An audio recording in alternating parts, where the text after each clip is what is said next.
Hello dear students, welcome to our YouTube channel. मेरा नाम है मयूरी भागवानी और आज की डेट है 14 अगस्त। 14 अगस्त के जितने भी इम्पोर्टेंट आर्टिकल्स द हिंदू और इंडियन एक्सप्रेस में आए हैं उन सभी को डिस्कस करेंगे।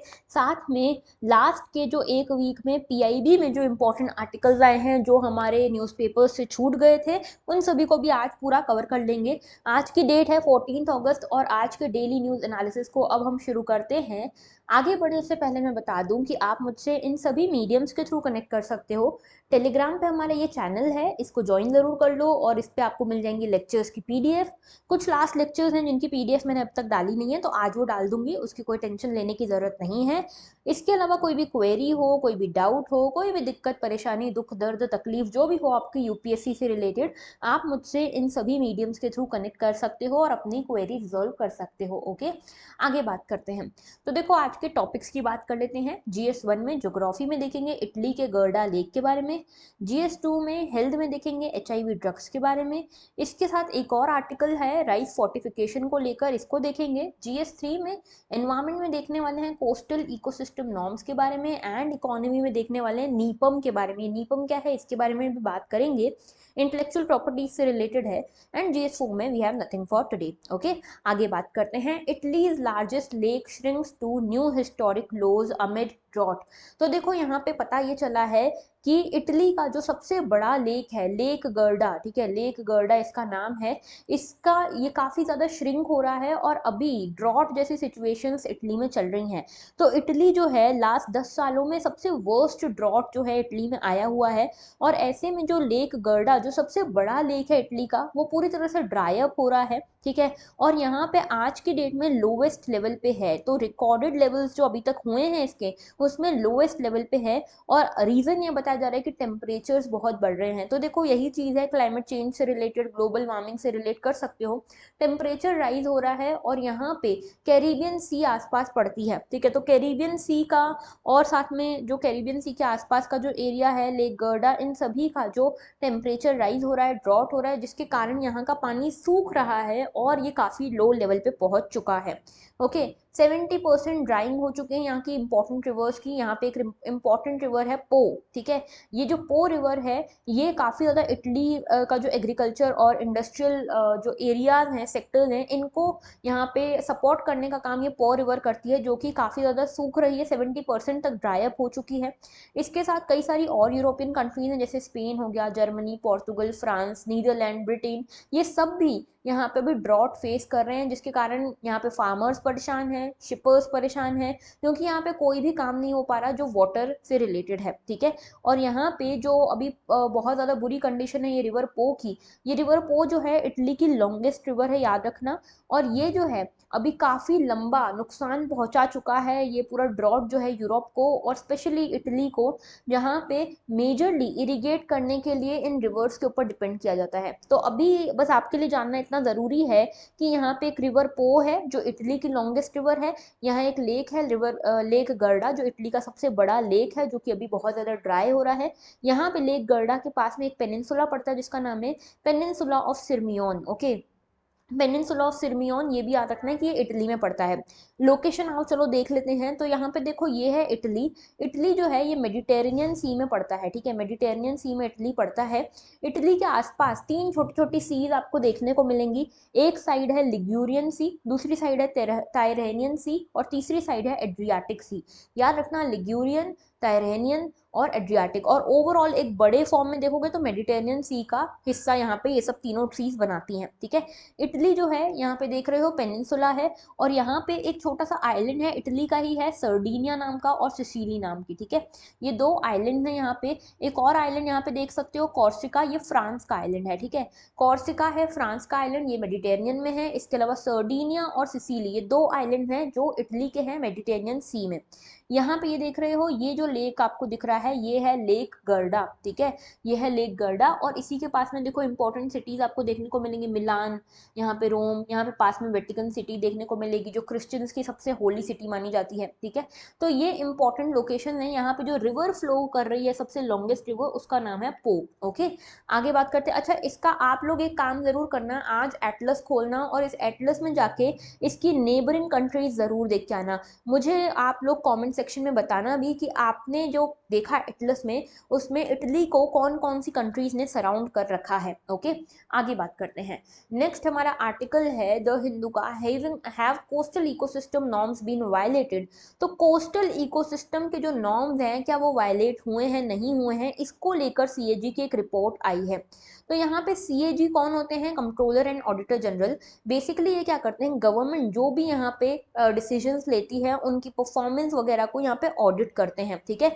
तो यहाँ पे ये चेक किया सीएजी ने कि क्या जो कोस्टल इकोसिस्टम, कोस्टल यानी कि जैसे देखो हमारा ये देश है, देश का जो हमारा सदर्न पोर्शन है ये आइलैंड जैसा है, ठीक है, पेनिनसुला है ना हमारा, बेसिकली जो सदर्न पोर्शन है वो एक पेनिनसुला है, जहाँ पे एक साइड से तो लैंड है, बाकी तीनों साइड से हम ओशन से, सी से घिरे हुए हैं, वाटर से घिरे हुए हैं। तो ये वाले जो जितने भी स्टेट्स आते हैं वो यहाँ पे बड़ी बड़ी कोस्ट लाइन शेयर करते हैं। तो ये कोस्टल, यहाँ पे कोस्टल इकोसिस्टम जो है, यहाँ पे कितना आप इंडस्ट्रीज को डेवलप कर रहे हो, कितना आप एनवायरमेंट का ध्यान रख रहे हो, कितना बायोडाइवर्सिटी का ध्यान रख रहे हो, ये सब चीज़ें यहाँ पे कोस्टल इकोसिस्टम नॉर्म्स में बताई गई हैं कि आप कौन कौन सी इंडस्ट्रीज कोस्टल एरियाज में लगा सकते हो, बायोडाइवर्सिटी का कैसे ध्यान रखना है, ये सारी चीज़ें आपको बताई गई है। तो सीएजी की रिपोर्ट ये आई कि क्या ये कोस्टल इकोसिस्टम नॉर्म्स पूरे हो रहे हैं या नहीं हो रहे हैं, ये चेक करना था। ओके, तो देखिए रिपोर्ट में क्या क्या पता लगा, इसको भी देख लेते हैं। ओके, आगे बात करते हैं। तो हुआ यूं है कि जो हमारे सीएजी हैं, सीएजी ने एक रिपोर्ट रखी पार्लियामेंट के सामने, ये बताते हुए कि इंडिया का जो कोस्टल इकोसिस्टम है उसमें कितने नॉर्म्स फॉलो हो रहे हैं नहीं हो रहे हैं, ये परफॉर्मेंस ऑडिट यहाँ पे गवर्नमेंट की और गवर्नमेंट प्रोग्राम और मिनिस्ट्री की यहाँ पे सीएजी ने की। इसका नाम देखो, conservation of coastal ecosystem from 2015 to 20, ये रिपोर्ट का नाम रखा गया। नाउ देखो सेंटर, क्या सेंटर के ऑब्लिगेशन है कोस्टल सिस्टम्स को लेकर, इसके ऊपर बात कर रहे हैं। ओके, तो पहली चीज तो ये कि यहाँ पे गवर्नमेंट ने एक एनवायरमेंट प्रोटेक्शन एक्ट लाया 1986 का, इसमें ही यहाँ पे प्रोविजन है कि कोस्टल एरियाज को कैसे रेगुलेट किया जाएगा। तो याद रखना है environment protection act of 1986। Okay, अब यहाँ पे देखो एक चीज तो ये हुई, दूसरी चीज ये है यहाँ पे जो एनवायरमेंट प्रोटेक्शन एक्ट है ये क्या करता है, ये इंडिया के कोस्ट में जो जो आप एक्टिविटीज़ कर सकते हो, कंस्ट्रक्शन कितना, इंडस्ट्रीज कितनी, इन सबको रेगुलेट करता है। तो कोस्टल रेगुलेशन जोन नोटिफिकेशन 2019 का है, और इस कोस्टल जोन रेगुलेशन में क्या है, इसमें इसको इम्प्लीमेंट किया जाता है इस मिनिस्ट्री के द्वारा, ठीक है। यहाँ पे याद रखना कि ये जो कोस्टल एरियाज है इसको अलग अलग जोन्स में डिवाइड किया गया है, डिफरेंट जोन्स में इसको डिवाइड किया गया है। यहाँ पे अलग अलग इंफ्रास्ट्रक्चर आप बना सकते हो अलग अलग जोन के हिसाब से। लाइक जो एकदम ही जोन जो सी से लगता है उसमें आप कम इंफ्रास्ट्रक्चर, कम इंडस्ट्रीज डेवलप कर सकते हो। जो थोड़ा दूर है सी से, कोस्ट लाइन से, उसमें थोड़ी ज़्यादा इंडस्ट्रीज बना सकते हो। तो 3 इंस्टीट्यूशन जो मेजरली यहाँ पे बनाए गए हैं, पहला है national coastal zone management authority central level पे, फिर है state coastal zone management authority या union territory coastal zone management authority, और फिर तीसरा है डिस्ट्रिक्ट लेवल वाला, ठीक है। ये 3 बॉडीज जो हैं ये यहाँ ध्यान रखती है कि कोस्टल रेगुलेशन जोन यहाँ पे बनाए जा रहे हैं, जो उनको कैसे क्या उनका रेगुलेशन होना है, क्लियरेंस किसको देना है नहीं देना है, ये सब चीज़ें। ओके, और इसमें जो कंडीशन रखी जाती है उससे कंप्लाई कर रहे हैं कि प्रोजेक्ट्स की नहीं कर रहे हैं, ये सारी चीज़ें यहाँ पे होती है। और यहाँ पे एक integrated coastal zone management program भी आया है जो कि काफ़ी सक्सेसफुल रहा है, ठीक है। ये भी इवेल्युएट करते हैं कि कौन कौन से मेजर्स गवर्नमेंट ले रही है हमारे एसडीजी गोल्स को, सस्टेनेबल डेवलपमेंट गोल्स को पूरा करने के लिए। यूएन ने जो टारगेट्स रखे हैं क्या उसको हमारी गवर्नमेंट पूरा करने के लिए कुछ कर रही है या नहीं कर रही है, ये सारी चीज़ें। ओके, अच्छा, इसके अलावा यहाँ पे सीएजी ने ये ऑडिट क्यों करवाई, ठीक है, ये ऑडिट कराने के पीछे सीएजी का क्या कारण था। तो देखो सीएजी जो है कंट्रोलर एंड ऑडिटर जनरल, इनको इनके बारे में आपको आर्टिकल 148 में मिलेगा। इन्होंने यहाँ पे इनको कॉन्स्टिट्यूशनल मैंडेट मिला हुआ है कि जो भी गवर्नमेंट के प्रोग्राम्स हैं या पब्लिकली फंडेड प्रोग्राम्स हैं उनको यहाँ पे ये स्टडी कर सकते हैं, उनकी ऑडिट वगैरह ये कर सकते हैं। तो यहाँ पे एक लार्ज स्केल इनको पता चला कि कोस्टल रेगुलेशन जोन में वायलेशन हो रहा है नॉर्म्स का, और यहाँ पे कई सारे इलीगल कंस्ट्रक्शन हो रहे हैं, कई सारी लोकल बॉडीज यहाँ पे डिस्चार्ज कर रही हैं बिना ट्रीट किए वेस्ट को। तो ये सारी चीज़ें यहाँ हो रही थी, इनको पता लगता है, तो ये ऑडिट करते हैं। ऑडिट में क्या पता लगा, ऑडिट में कई सारे कैटेगरीज के वायलेशंस पता लगे। पहला तो ये कि एनवायरमेंट मिनिस्ट्री ने national coastal zone management authority जो है उसको परमानेंट बॉडी बनाया ही नहीं है। ये अभी तक अडॉक बेसिस पे ही चल रही है, क्योंकि बीच बीच में इसको रिकंस्टिट्यूट किया जाता है, ठीक है। तो ये पता ही नहीं कि कौन कौन इसके मेंबर्स हो सकते हैं, नहीं हो सकते, कोई प्रॉपर क्राइटेरिया नहीं है, ठीक है। इसके चक्कर में क्या होता है कि सिर्फ एक एडॉक बॉडी बन के रह गई है। कई बार एक्सपर्ट्स आ जाते हैं, कई बार साइंटिफिक एक्सपर्ट्स आ जाते हैं, कई बार इंडस्ट्री से लोग आ जाते हैं, इंडस्ट्रियल सेक्टर से लोग आ जाते हैं। तो यहाँ पे प्रॉपरली इस पूरे कोस्टल जोन रेगुलेशन हो नहीं पा रहा, क्योंकि जो अथॉरिटी है इंप्लीमेंट करने वाली वही यहाँ पे परमानेंट नहीं है। दूसरा, जो state coastal zone management authority है वो कई सारे स्टेट्स में तो बनी नहीं है, और कहीं पे बनी है तो वो बार बार रिकॉन्स्टिट्यूशन हो रहा है, उसका डिले हो रहा है, ठीक है, मतलब परमानेंट नहीं है। जैसे कर्नाटका में तो बनी ही नहीं है, गोवा में, उड़ीसा में, वेस्ट बंगाल में इसका बार बार डिले हो रहा है। डिस्ट्रिक्ट वाली जो यहाँ पे कमिटीज हैं, अथॉरिटीज हैं, तमिलनाडु में तो कभी बनी ही नहीं है, ठीक है। आंध्र प्रदेश में, ये तमिलनाडु में बनी है लेकिन इसमें पार्टिसिपेशन कम है लोकल कम्युनिटीज़ का, और कई जगहों पे तो ये बनी नहीं है आंध्र प्रदेश। तो देखिए, जो डिस्ट्रिक्ट जो बॉडी है, डिस्ट्रिक्ट वाली जो कोस्टल रेगुलेशन वाली बॉडी, वो कई जगहों पे तो आंध्र प्रदेश में तो आई भी नहीं है, बनी भी नहीं है कभी भी। तो इस तरह के इंस्टेंसेस देखने को मिल रहे थे कि कई जगह पे एनवायरमेंट जो इम्पैक्ट असेसमेंट हुआ उसमें भी पता चला कि कई सारी इनएडिक्वेसीज और कई सारी इरेगुलरिटीज़ हैं। लेकिन उसके बाद भी प्रोजेक्ट्स आगे बढ़ रहे हैं, इंडस्ट्रियल एरिया बढ़ रहा है, इलीगल इंफ्रास्ट्रक्चर बढ़ रहा है, ठीक है। तो ऐसे में यहाँ पे सीएजी की रिपोर्ट आई है कि कई सारे एरियाज जो हैं, कई सारे एरियाज में कोस्टल रेगुलेशन जोन्स के जो रेगुलेशन हैं उनको फॉलो नहीं किया जा रहा है। तमिलनाडु में अभी तक कोई स्ट्रैटेजी नहीं थी कि गल्फ ऑफ मन्नार आइलैंड्स को किस तरह से कंजर्व करना है। गोवा के पास कोई सिस्टम नहीं है कि किस तरह से कोरल रीफ्स को यहाँ पे प्रोटेक्ट करना है, किस तरह के मैनेजमेंट प्लान्स बनाने हैं, टर्टल्स को कैसे कंजर्व करना है। गुजरात के पास कोई प्लान्स नहीं है, कोई यहाँ पे मैकेनिज्म नहीं है कि जो इंस्ट्रूमेंट्स लाए गए हैं गल्फ ऑफ कच्छ के लिए, गल्फ ऑफ कच्छ के जो फिजियो और केमिकल पैरामीटर्स हैं सॉइल के, उसको नापने के लिए उसको कैसे करना है, आगे कैसे बढ़ाना है। ये सारी चीज़ें यहाँ पे गहिरमाथा सेंचुरी है उड़ीसा की, उधर भी यहाँ पे कोई ऐसे अलग से कंजर्वेशन स्टेप्स नहीं उठाए जा रहे। तो कुल मिला के यहाँ पे सीएजी ने इन सभी इरेगुलरिटीज़ के बारे में बताया, और ये रिपोर्ट्स अभी पार्लियामेंट की स्टैंडिंग कमेटी के सामने रखी गई हैं, जहाँ पे ये बताया गया है कि क्या क्या रिकमेंडेशंस आगे ले जा सकते हैं हम, क्या क्या रिकमेंडेशंस आगे के लिए हैं, एनवायरमेंट मिनिस्ट्री को क्या क्या चीज़ें करनी चाहिए जिसके थ्रू ये कोस्टल रेगुलेशंस जो हैं वो प्रॉपरली इम्प्लीमेंट हो सके। आगे बात करते हैं नेक्स्ट इशू की, नीपम क्या है। देखो, नीपम ये बेसिकली पीआईबी का एक आर्टिकल था इस हफ्ते का, तो मैंने लिया नहीं था क्योंकि बहुत सारे जो दोनों न्यूज़पेपर हैं उसमें प्रॉपरली कवर नहीं था। आज ले रहे हैं national intellectual property awareness mission. ये क्या है? ये बेसिकली एक मिशन है इंटेलेक्चुअल प्रॉपर्टी अवेयरनेस को बढ़ाने के लिए। न्यूज़ में इसीलिए था क्योंकि इस मिशन के अंतर्गत ही, नीपम प्रोजेक्ट के अंतर्गत ही 1 मिलियन स्टूडेंट्स को यहाँ पे आईपी अवेयरनेस करवा दी गई है, आईपी अवेयरनेस इम्पार्ट कर दी गई है। अब ये आईपी का मतलब क्या है? Intellectual property. इंटेलेक्चुअल प्रॉपर्टी क्या होता है? देखो, इंटेलेक्चुअल प्रॉपर्टी मतलब जो भी चीज़ें आपने खुद क्रिएट की हैं, क्रिएशन ऑफ माइंड जो है वो आपकी इंटेलेक्चुअल प्रॉपर्टी है, ठीक है। जो भी चीज़ें आपने खुद अपने मन से क्रिएट करी हैं, फॉर एग्जाम्पल ये वीडियो मैं बना रही हूँ, इसमें मैं अपना दिमाग लगा रही हूँ, अपनी क्रिएटिविटी लगा रही हूँ, ये मेरी इंटेलेक्चुअल प्रॉपर्टी है, ठीक है। फॉर एग्जाम्पल कि मान लो कोई पर्सन अपना गाना बनाता है, सॉन्ग बनाता है, तो वो सॉन्ग उस आर्टिस्ट की इंटेलेक्चुअल प्रॉपर्टी है, ठीक है। आप अपना कुछ यहाँ पे कंटेंट बनाते हो या अपनी कोई बुक लिखते हो, वो आपकी इंटेलेक्चुअल प्रॉपर्टी है। तो इंटेलेक्चुअल प्रॉपर्टी का मतलब होता है क्रिएशन ऑफ माइंड, और इसको लेकर कुछ राइट्स मिलते हैं जो ऑथर होता है, जो या फिर ओरिजिनेटर होता है। तो इंटेलेक्चुअल प्रॉपर्टी राइट्स क्या हैं?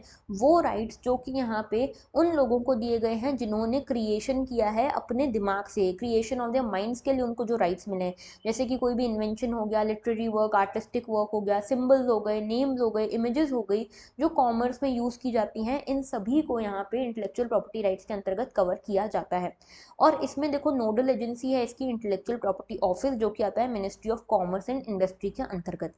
ओके, इस नीपम प्रोजेक्ट का एम मेनली ये था कि यहाँ पे जो स्टूडेंट्स हैं क्लास 8th से 12th तक के जो स्टूडेंट हैं, उनको इंटेलेक्चुअल प्रॉपर्टी अवेयरनेस दी जाए, इम्पार्ट की जाए उनमें ये अवेयरनेस की इंटेलेक्चुअल प्रॉपर्टी होती क्या है, बेसिक ट्रेनिंग स्टूडेंट्स को दी जाए, सो दैट उनमें क्रिएटिविटी और इनोवेशन जो चीज़ें हैं वो और ज़्यादा बढ़ें, ठीक है। 2021 तक, यहाँ पे 2021 में लॉन्च किया गया इसको एज अ पार्ट ऑफ आज़ादी का Amrit Mahotsav. Okay, national intellectual property right policy भी थी, 2016 में अडॉप्ट की गई। और ये जो है इसमें एक इंस्टीट्यूशनल मैकेनिज्म लाया गया। इस इंस्टीट्यूशनल मैकेनिज्म में यहाँ पे आईपीआर के इम्प्लीमेंटेशन के लिए एक प्रॉपर बॉडी बनाई गई जिसका नाम था सीपम। सीपम क्या है? Cell for IPR promotion and management. ये जो सीपम है ये नेशनल आईपीआर पॉलिसी जो 2016 में आई उसकी यहाँ पे इम्प्लीमेंटिंग बॉडी है।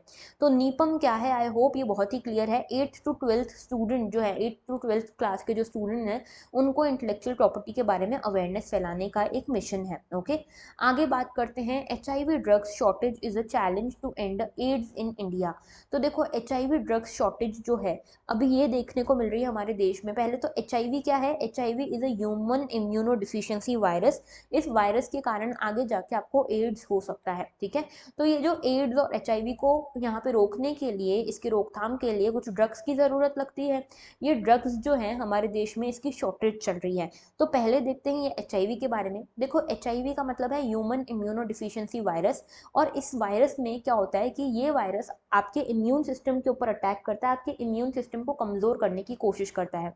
जब ये बहुत ज़्यादा अटैक करने लग जाए और आपका इम्यून सिस्टम बहुत वल्नरेबल बन जाए तो आपको एड्स हो सकता है, यानी कि एक्वायर्ड इम्यूनो डिफिशियंसी सिंड्रोम हो सकता है, जो कि बेसिकली एक मेडिकल कंडीशन है जहाँ पे आप इन्फेक्शंस को फाइट नहीं कर पाते प्रॉपरली। ओके, तो HIV जो है बेसिकली जब ये एक वायरस है ये अटैक करता है आपके CD4 सेल्स को। ये CD4 सेल्स क्या हैं? ये वाइट ब्लड सेल्स हैं जिनको T सेल्स भी कहा जाता है। ये T सेल्स या CD4 सेल्स जो हैं ये बॉडी के इम्यून सिस्टम को बनाते हैं। ये T सेल्स जो हैं ये वो सेल्स हैं जो कि बॉडी में आपको डिटेक्ट करवाते हैं। मान लो कि ये आपकी बॉडी है, ये बॉडी में जो T सेल्स हैं ये पता लगाते हैं कि कहीं कोई बाहर से इन्फेक्शन तो नहीं आया है, कहीं बाहर से कोई एनोमली या कोई बाहर से दुश्मन तो हमारी बॉडी में एंटर नहीं किया है। तो T सेल बेसिकली आइडेंटिफाई करते हैं कोई एक्सटर्नल बॉडी एंटर करती है। तो अगर यहाँ पे HIV वायरस आपकी बॉडी में एंटर कर जाता है तो ये अपने आप को मल्टीप्लाई करने लगता है और ये CD4 सेल्स जो कि आइडेंटिफाई करते हैं किसी एक्सटर्नल बीइंग को हमारी बॉडी में या एक्सटर्नल इन्फेक्शन को, इनको कमज़ोर करने लगता है, इनको डिस्ट्रॉय करने लगता है, जिसके कारण हमारा इम्यून सिस्टम जो है वो डिस्ट्रॉय होने लगता है, डैमेज होने लगता है। ये वायरस एक बार हमारी बॉडी में एंटर हो जाता है तो इसको रिमूव करना बहुत ही मुश्किल है, रिमूव आप इसको नहीं कर सकते। CD4 काउंट जो है इसके चक्कर में गिरते रहता है। जैसे आपको HIV यहाँ पे होता है ना इन्फेक्शन, तो आपका जो CD4 काउंट है इस सेल का वो गिरने लगता है। ओके, अब देखो न्यूज़ में ये था कि HIV वायरस जो है इसके साथ जो लोग रह रहे हैं, people living with HIV virus, इनको बड़ी दिक्कत आ रही है क्योंकि HIV का जो ट्रीटमेंट है उसको कहते हैं ART, एंटी रेट्रोवायरल थेरेपी। ये एंटी रेट्रोवायरल थेरेपी में बहुत सारे यहाँ पे ड्रग्स की ज़रूरत होती है जो कि अभी अवेलेबल ही नहीं है इंडिया में, काफ़ी कम अवेलेबल हैं। जैसे कुछ है पीडियाट्रिशियन फॉर्मूलाज हैं या फिर डोल्यूट्रेगैविर। ठीक है, ये एक ड्रग है HIV का, ये ड्रग भी हमारे देश में नहीं मिल रहा है। ठीक है, अच्छा, इसको यहाँ पे इंश्योर करने का काम कौन करता है इंडिया में? नेशनल एड्स कंट्रोल ऑर्गेनाइजेशन है, जिसका काम है कि ये कंट्रोल करे हमारे देश में ये HIV का फैलना। और HIV को कंट्रोल करने के लिए जो HIV का ट्रीटमेंट है वो फ्री में देने का काम करती है सरकार। तो ये NACO उसका ध्यान रखती है। ओके, इसमें एक प्रोग्राम भी है हमारा जिसका नाम है नेशनल एड्स कंट्रोल प्रोग्राम। ठीक है, ये नेशनल एड्स कंट्रोल प्रोग्राम के अंतर्गत ही NACO जो है वो ये काम करती है ना। देखो, जो लोग HIV के साथ रह रहे हैं, जिन्हें भी ट्रीटमेंट की ज़रूरत है, उनके लिए बहुत सारे ड्रग्स एक साथ यूज़ होते हैं जिनका नाम है एंटी रेट्रोवायरल थेरेपी। इस एंटी रेट्रोवायरल थेरेपी में क्या होता है कि आपको यहाँ पे अलग अलग ड्रग्स एक साथ दिए जाते हैं सो दैट आपका जो यहाँ पे वल्नरेबिलिटी है HIV को लेकर वो कम हो। ठीक है, अच्छा, अब इसमें देखो यहाँ पे क्या हो रहा है कि इस ड्रग की कमी के कारण यहाँ पे क्या कर रहे हैं, जो अडल्ट्स हैं उनको, जो बच्चे हैं उनकी दवाई लेनी पड़ रही है। जो पीडियाट्रिशियन गुड्स हैं ना, पीडियाट्रिशियन ड्रग्स हैं वो लेने पड़ रहे हैं, जिसके कारण क्या हो रहा है कि एक तो बच्चों के लिए भी अब शॉर्टेज होने लग गई है। जो बच्चे HIV का शिकार हो गए हैं उनके लिए ड्रग्स की शॉर्टेज हो गई है। तो यहाँ पे एक धरना रखा गया, इन सारे जो लोग हैं जो HIV के पेशेंट हैं उन्होंने एक धरना रखा कि उनके पास यहाँ पे HIV से लड़ने के लिए ड्रग्स ही नहीं है। ठीक है, तो यहाँ पे ये जो HIV रिलेटेड डेथ्स वगैरह बहुत ज़्यादा हो रही थी, तो हमारे देश में ये नेशनल एक्शन प्लान आया था कंट्रोल करने के लिए एड्स को। आगे बात कर लेते हैं नेक्स्ट इशू की। तो देखो नेक्स्ट इशू है राइस फोर्टिफिकेशन के बारे में। बेसिकली न्यूज़ ये है कि गवर्नमेंट जो है कई टाइम से फोर्टिफिकेशन वाली राइस हमको प्रोवाइड कर रही है। अब ये कहा गया है कि अगले 1 साल के लिए भी सभी गवर्नमेंट स्कीम्स में फोर्टिफाइड राइस को यूज़ किया जाएगा। अब ये फोर्टिफाइड राइस क्या होती है, देखो सबसे पहले तो ये समझो फोर्टिफिकेशन का मतलब क्या है। देखो फोर्टिफिकेशन का मतलब है कि डेलिबरेटली आप किसी चीज़ के कंटेंट में कुछ माइक्रो न्यूट्रिएंट्स ऐड करो जिससे कि उसकी न्यूट्रिशनल वैल्यू जो है वो बढ़ जाए। ओके, तो असेंशियल माइक्रो न्यूट्रिएंट्स जो हैं उनको बढ़ाओ आप अपने किसी भी गुड्स में, किसी भी क्रॉप में। जैसे कि मान लो वीट है, तो वीट में जो भी न्यूट्रिएंट्स हैं इसके साथ आप और कुछ extra nutrients, additional nutrients add करते हो, इसको कहते हैं फोर्टिफिकेशन। सेम चीज़ होती है राइस के साथ। राइस में आप कुछ चीज़ें, कंटेंट, कुछ माइक्रो न्यूट्रिएंट्स को ऐड करते हो, इसको कहते हैं फोर्टिफिकेशन। तो इसमें विटामिन हो गए, मिनरल्स हो गए, इनको ऐड किया जाता है और न्यूट्रिशनल क्वालिटी को बढ़ाने की कोशिश की जाती है। पब्लिक हेल्थ को यहाँ पे बेटर करने की कोशिश की जाती है। यहाँ पे रिस्क जो है पब्लिक हेल्थ की कम से कम करने की कोशिश की जाती है। और बेसिकली एम यही होता है कि हमारे देश में जो हेल्थ इश्यूज हैं, माल न्यूट्रिशन वाली प्रॉब्लम है, वो कम हो सके। ये राइस जो है नॉर्मल राइस ही है, लेकिन इसमें कुछ एडिशन आपने कर दिया है जिसके कारण ये राइस ज़्यादा न्यूट्रिशियस हो गई। तो देखो होता क्या है कि ये नॉर्मल राइस है, ओके, इसके साथ यहाँ पे कुछ विटामिन एंड मिनरल्स मिलाए जाते हैं और यहाँ पे फोर्टिफाइड राइस कैनल्स निकलते हैं। ये फोर्टिफाइड राइस कैनल्स को यहाँ पे रेगुलर राइस के साथ मिलाया जाता है और इसको यहाँ पे नॉर्मल ब्लेंडर में डाल दिया जाता है सो दैट फोर्टिफाइड राइस निकल के आए। फोर्टिफाइड राइस मतलब कि जो एक्स्ट्रा न्यूट्रिशन वाले राइस हैं। ओके, समझ गए। अब देखो यहाँ पे जो राइस फोर्टिफिकेशन है, ये एक ऐसी प्रोसेस है जहाँ पे फोर्टिफाइड राइस कर्नल्स जो हैं उनमें माइक्रो न्यूट्रिएंट्स को मिलाया जाता है, जैसे कि आयरन हो गया, विटामिन B12 हो गया, फॉलिक एसिड हो गया, इन सबको मिलाया जाता है नॉर्मल राइस में। तो 1:100 का रेशो होता है, 1 माइक्रो न्यूट्रिएंट को मिलाया जाता है 100 राइस कर्नल्स के ऊपर, राइस पार्ट्स के ऊपर। ओके, और यहाँ पे जो FSSAI नॉर्म्स हैं उसके हिसाब से कहा गया है कि 1 kg फोर्टिफाइड राइस में लगभग 28 mg से ज़्यादा आयरन रहेगा, फॉलिक एसिड रहेगा, विटामिन B12 रहेगा। इससे बेनिफिट ये है कि इससे एक तो कॉस्ट इफेक्टिव तरीके से आप अपनी जनता में न्यूट्रिशन प्रोवाइड कर पा रहे हो, विटामिन और मिनरल्स प्रोवाइड करा पा रहे हो। इससे माल न्यूट्रिशन जो है हमारे देश में वो कम होने लगता है। ओके, अब इश्यूज क्या हैं, देखो इश्यूज पहला तो ये है कि यहाँ पे एक शक ये है कि यहाँ पे हो सकता है हाइपर विटामिनोसिस वाली प्रॉब्लम हो जाए, यानी कि हाई लेवल ऑफ विटामिन वाली प्रॉब्लम ना हो जाए। इसीलिए